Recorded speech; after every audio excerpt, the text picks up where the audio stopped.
You have been deceived. One verse, one word. That is all it took to convince millions of believers that God's dietary laws no longer apply. Romans chapter 14, verse 14. Paul says, I know and am persuaded by the Lord Jesus that there is nothing unclean of itself. And that was the end of the conversation. They gave you that translation and walked away. But here is what they never showed you. The Greek word Paul used there, it is not the Levitical chapter 11 word for animals God declared unclean. Not the word used in Leviticus chapter 11. Not the word that defines which animals are clean and which are not. He used a different word entirely. And when you see what that word actually means, this entire argument collapses. Before we go into Romans chapter 14, you need to understand who Paul is writing to and why. Because the debate in Rome is not what you were told it was. In the 2nd century before Christ, Antiochus Epiphanes, ruler of the Seleucid Empire, launched a campaign to force the Israelite people to abandon the laws of God, specifically the food laws. He wanted them eating forbidden meats and participating in pagan defilement. This was not a suggestion. It was a death sentence if you refused. Daniel chapter 1 verse 8 tells us what a man of conviction does in that situation. Daniel purposed in his heart that he would not defile himself with the portion of the king's meat, nor with the wine which he drank. He would not touch it. Not because he misunderstood grace, because he understood the law. 1 Maccabees chapter 1 verse 62 records that many in Israel were fully resolved and confirmed in themselves not to eat any unclean thing. They chose death over defilement. These are the people Paul's Roman audience descended from. People who had survived Greek occupation by holding on to the law with both hands. Now, fast forward to the church at Rome. You have Israelites believers in that congregation still carrying that trauma. They are looking at meat in the marketplace, and they do not know where it came from. Was it sacrificed to an idol? Was it offered at a Greek altar? They are not asking, does Leviticus 11 still apply? They are asking, did this specific piece of meat pass through an idol's temple? And rather than risk it, they are eating only vegetables, herbs, plants, because they know that is safe. That is the situation Paul is writing into. Romans chapter 14 verse 1 says, Him that is weak in the faith receive ye, but not to doubtful disputations. Weak in the faith. That phrase has been weaponized. They want you to think the weak brother is someone still clinging to Old Testament law, someone who just does not understand grace yet. But that is not what the text says. Weak in the faith means weak in the understanding of the faith of Christ. Not weak in devotion, weak in clarity. These are believers who, because of what they endured under Greek persecution, cannot yet bring themselves to eat meat that may have touched an idol's altar. Their conscience is sensitive. Paul is not mocking that. He is protecting them. Romans chapter 14 verse 2 says, For one believeth that he may eat all things, another, who is weak, eateth herbs. The one eating herbs is not a vegetarian by philosophy. He is an Israelite by conviction who has survived centuries of forced defilement and will not take any chances with what goes into his mouth. Do not read that as weakness. Read it as war-born faithfulness. Romans chapter 14 verse 5 says, One man esteemeth one day above another, another esteemeth every day alike. Let every man be fully persuaded in his own mind. They use this verse to say Paul abolished the Sabbath, that the holy days are now optional. But think about what Paul is actually addressing. The debate over days in this context is not about whether the Sabbath matters. It is about the sacrificial calendar. Under the Old Covenant, specific days required specific offerings, new moons, feast days, Sabbaths in relation to the temple system. With Christ fulfilling the sacrificial system, believers in Rome are wrestling with what that means for how they observe. That is the debate. Paul is saying, be persuaded in your own mind. This is a matter of conviction, not a matter of abolition. He's not telling you that God's holy days are irrelevant. He is navigating a congregation in transition, people figuring out what the fulfillment of the sacrificial system looks like in their daily lives. Now we get to the verse. Romans chapter 14, verse 14.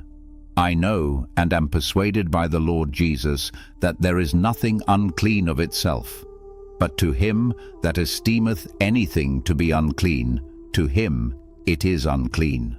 Here is where you have to slow down.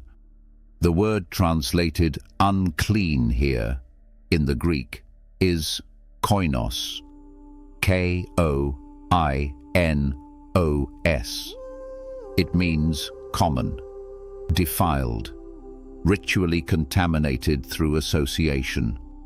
It is the word a first-century Jew would use to describe meat that had been offered to an idol, food that was technically permitted, but had been made ritually common through contact with pagan worship. That is not the same word used in Leviticus chapter 11. The Greek word there, in the Septuagint, is akathartos. That word means unclean by nature, by divine designation, an animal that God defined as prohibited. Paul did not use akathartos in Romans chapter 14, verse 14. He used koinos. He was not talking about whether pork is now permitted. Because if this were about animals God already forbade, there would be no debate. It would already be settled by the law. He was talking about whether meat sacrificed to a Greek idol defiles the one who eats it. That is an entirely different question. And if you miss that distinction, and they made sure you would miss it, the entire passage becomes a permission slip to ignore Leviticus 11. But that is not what Paul wrote. That is what the translator chose to emphasize. And there is a difference. Romans chapter 14 verse 15 says, But if thy brother be grieved with thy meat, now walkest thou not charitably. Destroy not him with thy meat, for whom Christ died. Paul's concern here is not whether the dietary law applies. His concern is whether your liberty, your personal conviction that meat sacrificed to an idol does not defile you, causes a weaker brother to stumble. If a man who cannot in good conscience eat that meat sees you eat it and follows your example against his own conscience, you have harmed him. Romans chapter 14 verse 20 says, For meat destroy not the work of God. All things indeed are pure, but it is evil for that man who eateth with offense. All things are pure. But notice what follows immediately. It is evil for that man who eateth with offense. Pure in what context? In the context of idol-offered meat not being inherently defiling. Not pure in the sense that every animal listed as prohibited in Leviticus chapter 11 is now on the table. Romans chapter 14 verse 23 closes it. And he that doubteth is damned if he eat, because he eateth not of faith. For whatsoever is not of faith is sin. The issue is faith and conscience, not the reclassification of animals. Now, if you still have any question about what Romans chapter 14 is actually discussing, Paul answers it himself. 1 Corinthians chapter 8 verse 1. Now, as touching things offered unto idols, he names it. The debate in Corinth is the same debate Paul is navigating in Rome. Meat offered to idols. Weak brothers, stronger believers. causing someone to stumble. 1 Corinthians chapter 8, verse 4. As concerning, therefore, the eating of those sacrifices offered unto idols, we know that an idol is nothing in the world. An idol is nothing. The meat is not inherently defiled by the idol, because the idol has no real power. That is what Paul means when he says, "Nothing is unclean of itself." He is not revising Leviticus 11. He is explaining that an idol's altar cannot spiritually contaminate a piece of meat. 1 Corinthians chapter 8, verse 9. But take heed, lest by any means this liberty of yours become a stumbling block to them that are weak. Same argument, same weak brother, same call to charity over liberty. Paul wrote the answer in 1 Corinthians chapter 8. He named the debate. And somehow, when the same debate appears in Romans chapter 14, teachers look at it and say, "This is about pork." It is not about pork. It has never been about pork. We have now gone through 5 of the most common proof texts used to argue that God's dietary laws were abolished in the New Testament. Mark chapter 7, Acts chapter 10, 1 Timothy chapter 4, Colossians chapter 2 verse 16, Romans chapter 14. Not one of them says what they told you it says. Mark chapter 7 is about the tradition of hand washing, not Leviticus 11. Acts chapter 10 is a vision about people, not food. 1 Timothy chapter 4 is a warning against the spirit of Antichrist, telling believers to abstain from God-ordained food. Colossians chapter 2 verse 16 is about the sacrificial system, not the dietary law. And Romans chapter 14 is about meat offered to idols. And the Greek word is koinos, not one animal redefined. So I will ask you what I asked at the beginning of this series. Show me the verse. Show me the chapter. The verse. The direct declaration, where God says the animals he called an abomination are now food, not an inference, not a tradition, a verse. Because here is what the text shows. Precept upon precept, scripture upon scripture. Every passage they handed you as a proof text, when you examine it carefully, in context, in the original language, it does not say what they said it says. The law has not changed. The word has not changed.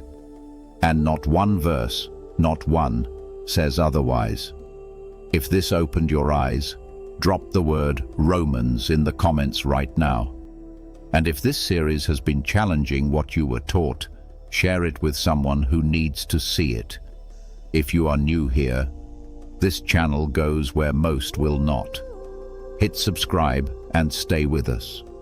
The truth does not panic under examination.